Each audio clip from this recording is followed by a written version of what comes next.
back. Long time no see. What it do, boo? Anywho, long time no see. Welcome back. Huh? Yeah? Okay. So, it's gonna be a little rambly episode because if I'm being honest, I haven't studied like one specific thing to do a whole episode on.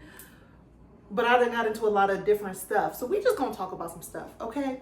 And also, this book, 100 Discoveries That Changed the World, Lost Cities, Ancient Tombs. First of all, cover art, beautiful.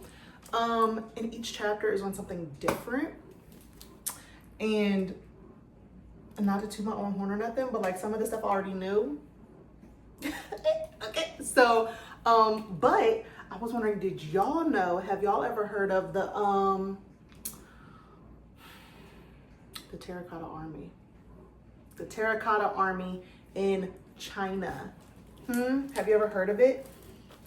So, bro, it's literally hundreds, thousands of different terracotta warriors, and scientists have looked at them and they're all like individual, like as individual of a person. You know what I'm trying to say? Like it wasn't like a cookie cutter where like it's just, you know, all of these terracotta warriors, but they're all exactly the same. No, they're all different. They're all different, okay? And they were prepared for the king or the emperor of China to be buried with him when he died as like his protection in the afterlife. Horses, all of that. It was kind of like, it was giving like ancient Egyptian pharaoh, you know, like when they had all their greatest treasures and stuff buried with them. Yeah, that's what this was giving. So this emperor, I can't pronounce his name, okay, but it's from the Qin dynasty, okay, 210 BC. All right, cool. So it took him 36 years, bro, to construct this underground paradise, right, for his afterlife. Okay, so his body was laid to rest, and it wasn't discovered until 2200 years. 2200 years after he died, okay? And because I had saw something else about this before where it's like, we know where he's buried, but like, I don't think they've unearthed where he's buried, but they have like done certain studies and there's like high levels of mercury there, which is a whole other thing because they think that there's, I believe it's mercury in this tomb to like symbolize the water in afterlife. I could be wrong, but I feel like that's what I saw. Not in this book, not from this book, but from something that I had watched on it. It was so long ago. I have no idea. It was on the Smithsonian Channel, History Channel. I have no idea. National Geographic. I don't know, but because I watch all of them in my free time. So it was something on one of those that I had saw that. So this massive burial place was completely lost to history the whole 2200 years after this emperor's burial, right? It was completely lost to history and was found by farmers who were just farming their land, living the simple life. And yeah, they unearthed this mega underground burial network, basically, right? Which is like absolutely crazy. So the first pieces were found in 1974. One of the farmers found a clay head while digging, like tilling his land. So they came out to investigate. Like, they contacted someone and like archaeologists came out to investigate thinking that like, okay, this will take like a week or two. We're gonna like dig up, find what we can and move on.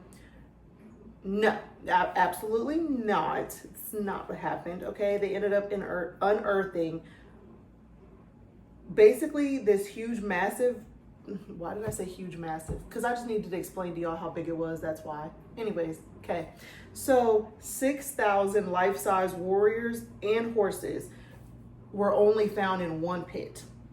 So one pit housed 6,000 men, life-size terracotta men. And yeah, I don't know how many pits there were, but they were, these terracotta statues, life-size ones, were in a standing position and they were in battle formation.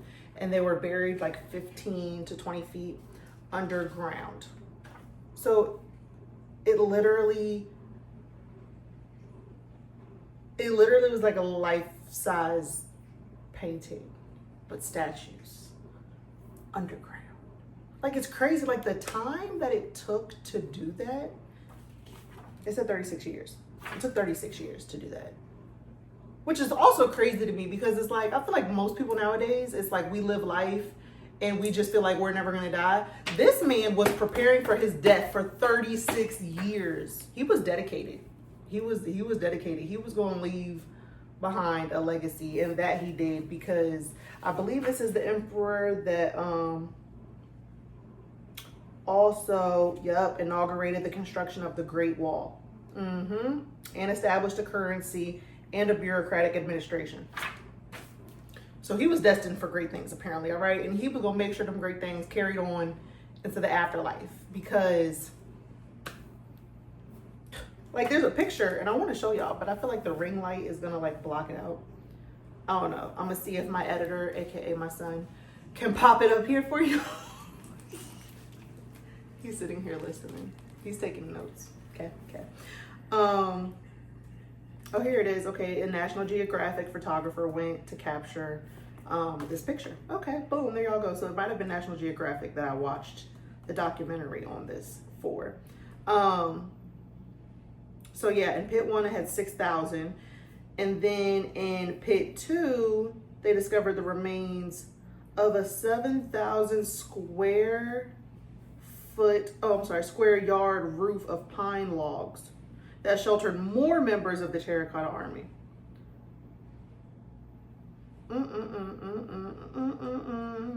So anyways, 700,000 conscripts from all parts of the country worked there.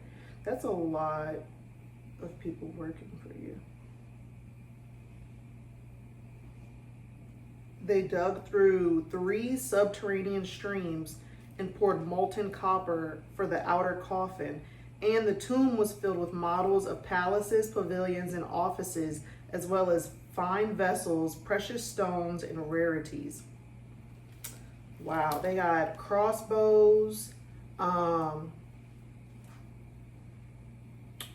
Wow, artisans that built this. We're learning together, guys. Okay. Because clearly I missed this the first time I read this. So artisans fixed up crossbows so that grave robbers would be shot upon entry.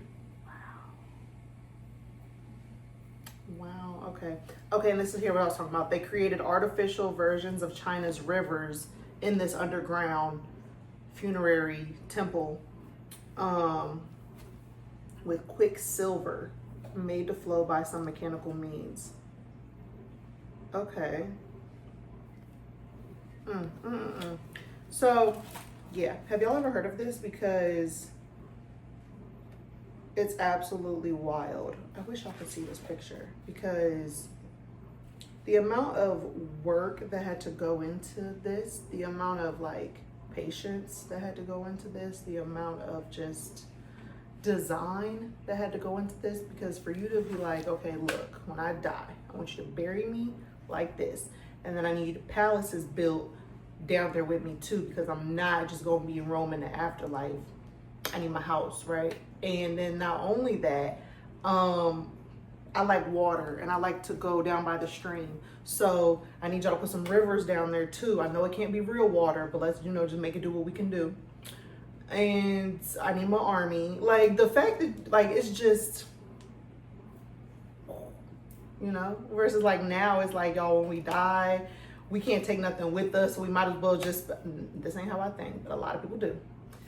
Can't take nothing with me, so I might as well just spend it all while I'm here and enjoy life. And it's like, these people was living, okay? They was living their best life in this life and clearly in the next one, right?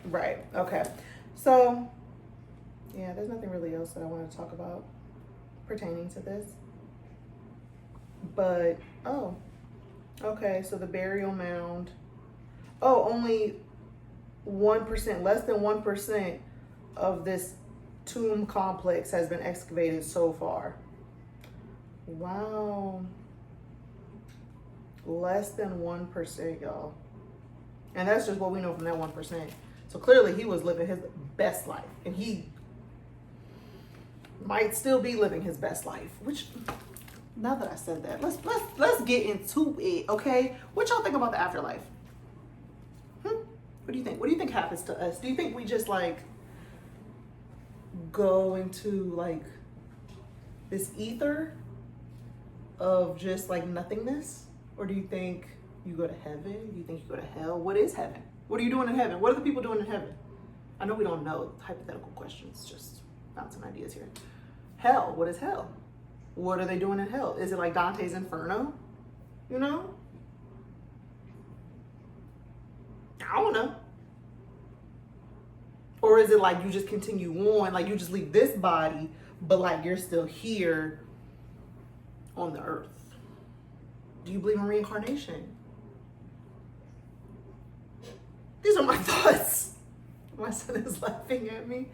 These are just my thoughts, guys. Okay, this is what I've been doing lately. Is going deep into introspection, right? And learning random things, because he clearly was invested in his afterlife. Like maybe he knew something we don't know. Honestly, like who are we? I don't know. But I do feel like ancient peoples knew more than we know now. So he really might have been onto something. He might have really knew some stuff, and we could learn from him. So at this point, when I die, I need an underground temple. When I die, just kill my kids and put them down there with me so we can all be together in the afterlife.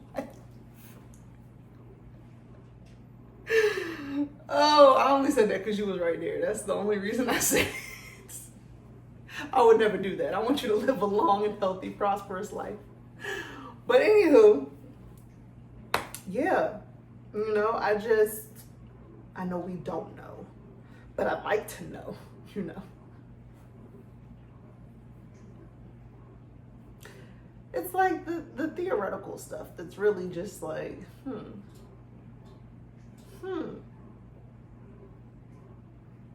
anywho, you know what else I learned?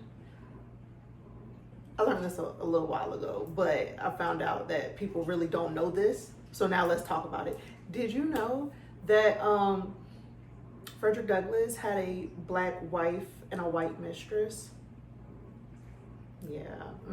And the white mistress actually helped him translate his book, because she was German, into the German language, and then helped sell it in Germany. So we got more book sales. And to like educate the people in Germany what was happening in America as far as like, you know, civil rights and stuff. Yeah. Craziness. Right. Cause like, And I heard something about like his wife, his black wife, helped him get his freedom. She helped him get his freedom, and then, you know, you see how that repaid her, right? Just craziness. He did go back for her, allegedly, supposedly. I don't know. That's what the people say. But yeah, that's what they say. I don't know for sure. I'm gonna have to find that out, because either, to be honest with you, I don't even care if he did go help her, you know, get out of slavery, because you got me out of slavery and I'm still getting done dirty by you. Now my slave master ain't, you know, we're not gonna talk about it because slavery was bad, okay? Slavery was bad. So I guess being free and getting cheated on might still be worth it to her. But I just feel like, I don't know, y'all. I don't know. But yeah. I'm trying to think of another did you know that I just recently found out. Did you know that the MH730 did you know the Titanic still had people alive in the back when it went underwater? That's That's what my son wanted me to tell you. I feel like we already knew that though, because have we not all seen the Titanic movie? I'm talking about the whole shit. Like when it was already. I'm not even talking about that no more, because at the end of the day, that movie ain't even real. It actually happened. Yeah, the Titanic really sank, but Rose and Jack won on it.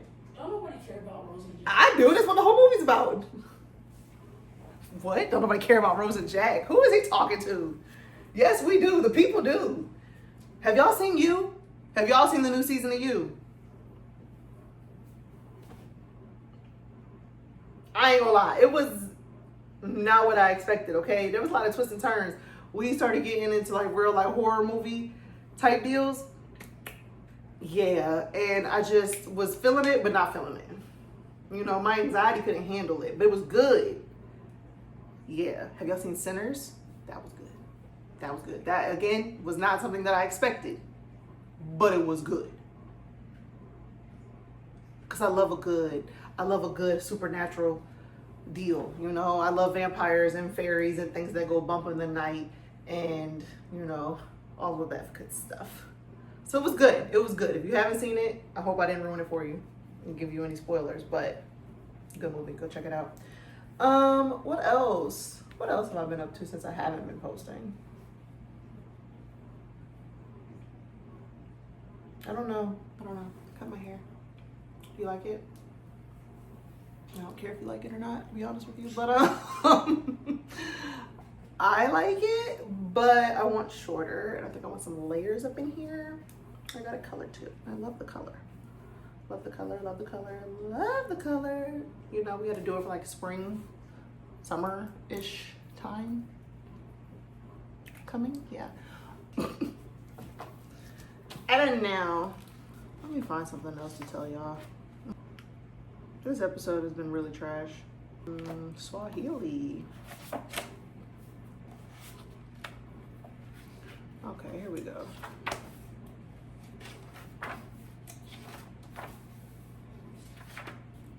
Oh, that's a beautiful ship. Oh, I did learn about, I know, that was so random. I just saw this, it's about a city in Spain that's been unveiled, Lord Jesus, unveiled. And it made me think about this other city. Bro, they were, I feel like I don't even want to talk about it because I don't know the specifics and I don't want to like say something wrong. But, I think it was the Christians that like went underground in this city. Don't remember the city, but they created like a whole underground city in case, because I guess it was illegal to be Christian at the time.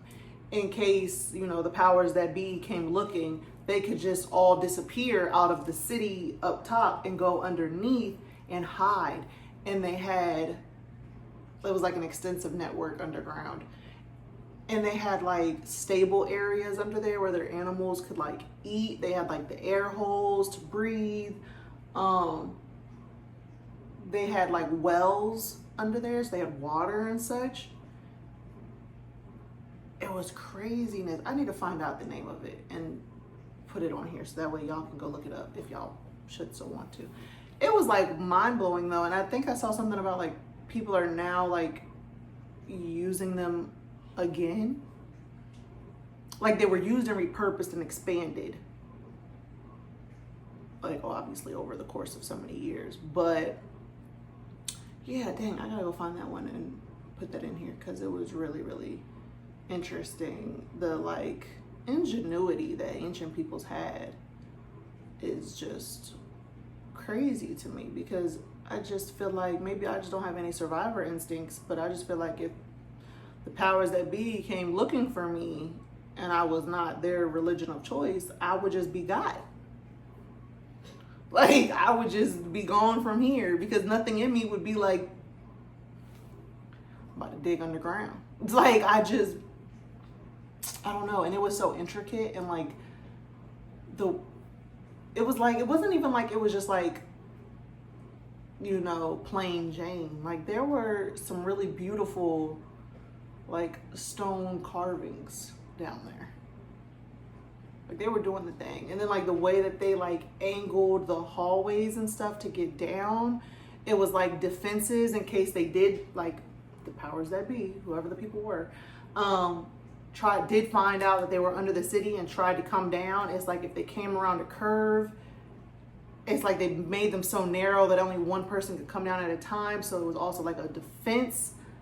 It's just they just did that. Okay, they were very thorough. And then they even had like, if you got past a certain point, like the enemy of coming down into the underground city, there was like a hole that they had where they would pour down like burning something. So if you made it past all of the arrows and getting shot coming from around all the curves and bends, and you got to this point, you were just gonna burn and die, basically. It was crazy. I gotta find the name of that and put it in here so y'all can look that up and see it, because it's really, really good. Okay, anywho, back to what I was about to say. All right, so this is about the shining city of Moorish Spain. Oh, it was a palace city, Medina Az-Zahra. After the doctrine of Islam was revealed to the 7th century prophet statesman Muhammad in Arabia, its tenets spread swiftly, stretching across the entire desert peninsula by the time of his death in 632. 6 years later, Syria and Palestine were converted. Muslim Arabs then surged out of the Middle East into North Africa from their new capital in Damascus and crossed the Strait of Gibraltar into the Iberian Peninsula. A century after its birth, Islam was practiced across a swath of land larger than Rome's empires at its zenith. History named these Muslim conquerors of Spain the Moors, probably because they entered the region by way of Morocco.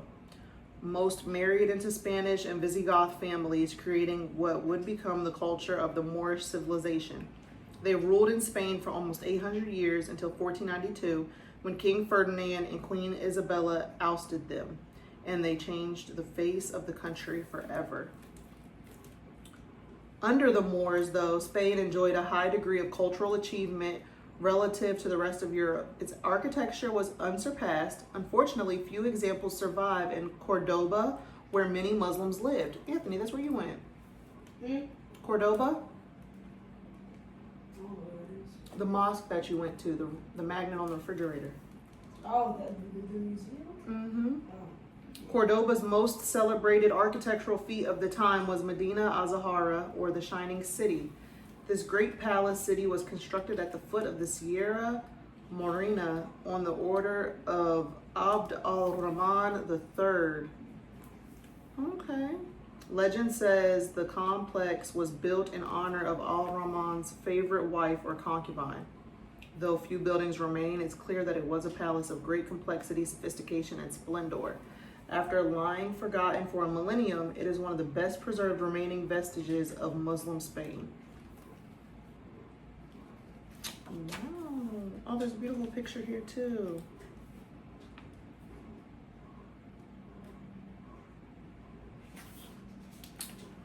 I had another did you know that I just thought about when I read that. They spread to Egypt. Oh, do you know where the American language comes from? The Phoenicians. And the Phoenicians were the tradespeople, right? In, I believe it was Egypt. I believe. That's why we have the phonetic alphabet. The phonetic alphabet came from the Phoenicians. But then, now you think about it, Egyptians don't speak English, so that don't even make sense. I gotta look more into that. We gotta figure that out, because I don't know. What's another did you know?